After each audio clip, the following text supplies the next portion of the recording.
This is the river of death.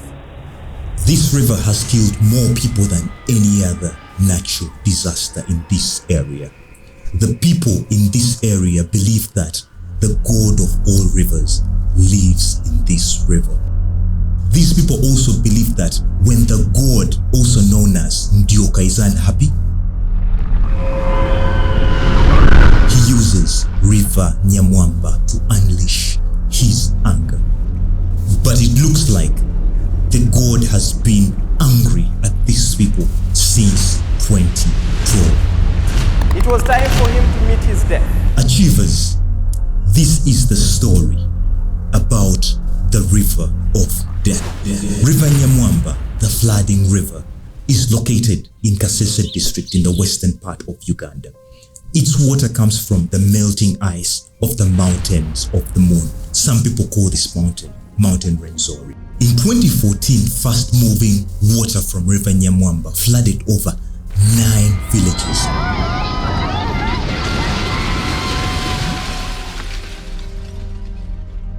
Close to 1,600 families were left homeless, 4 people died, roads and bridges were destroyed, and an entire school was washed away by the angry river.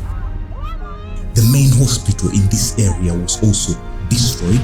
Water systems, sewage systems, and over 800 latrines were destroyed. The floods were not only destroying villages, but they also came fully contaminated because of the sewage. In this region, flash floods are a big climatic disaster that is not talked about enough. Since 2013, over 1,500 families today still live in sickening, dirty camps. No human deserves to live in such nasty conditions. This is the entrance to the mine, edit number S2. In 1956, when copper mining started in Uganda, a Canadian company diverted River Nyamwamba from its original route to a new route. This was done because the company realized there was more copper in the path and channel of River Nyamwamba. The river used to pass where the current Chirembe mine structures sit. The Canadian company built heavy walls and gabions. Gabions are metallic cages which are filled with stones and concrete to reduce the speed of flowing water. And every beginning of the year, the company cleaned this river. This is also called desilting. Sand, rocks, and clay are removed from the river path. This also helped to prevent the water from leaving its path. The protective walls were always checked, strengthened, and restored in case of any damages. It is said maintenance equipment was always present by the riverbanks all through the year. Unfortunately, when the Canadian company left in the 1980s, the new rebel government took over Chirembe mines. Ever since the takeover, the area has been neglected. I think this is a fundamental change. For over 40 years, there has never been any maintenance done on these structures. This actually was designed by me. The river has not been desilted or cleaned for over 40 years. The water channel is now full of sand, rocks, and clay. Because of this, there is no clear path for the flowing water. The water moves on top of the sand.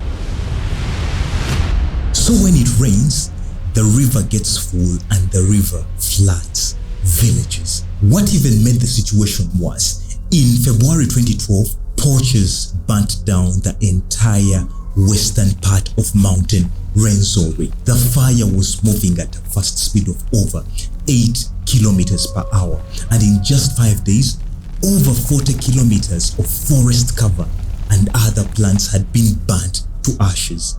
This fire went on for over a month, and government did nothing to stop this fire. Disaster got on top of disaster. You see, Mountain Rwenzori has what they call bogs. Bogs are kind of like mountain swamps that hold huge amount of water. In Uganda, bawiyita butebe. When it rains, these bogs hold the water like a sponge would do.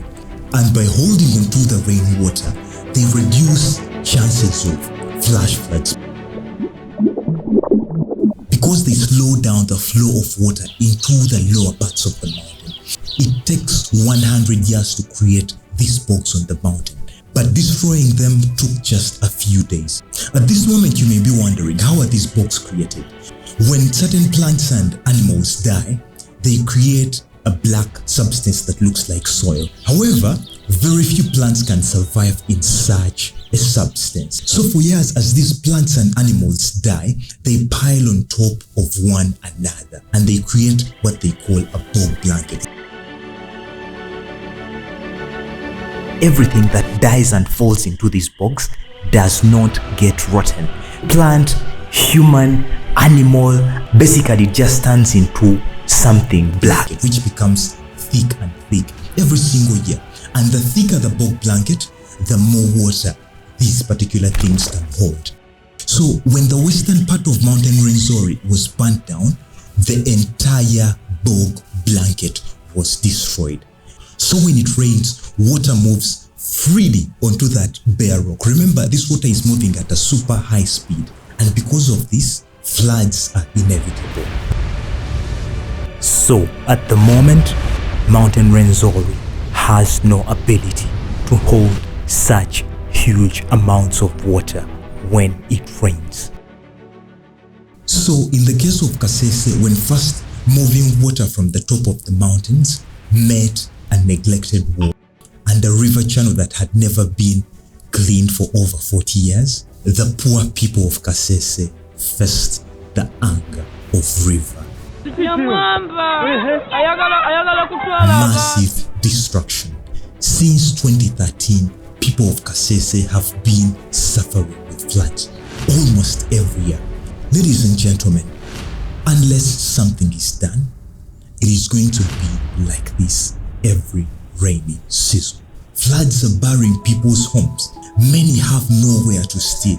There is an urgent need to turn this whole thing around. Otherwise, these floods that are contaminated will be followed by diseases like cholera. Climatic change policy should be put in place and applied not just at a local level, but also at a national and global level. This video is not about the goats of Nyamwamba. This video is about you watching right now to understand that you will never get anything from those in power without demand. It's time to demand for systems that make climatic change policies a priority. Let's demand for a better world for our children and the children of our children, because we all share the same climate, we all share the same skies, no matter the political affiliation, no matter the tribe, no matter the race. Because if we don't change as a people, the anger and wrath of the climate is going to change us. Share this video and save a life. I'll see you in the next one.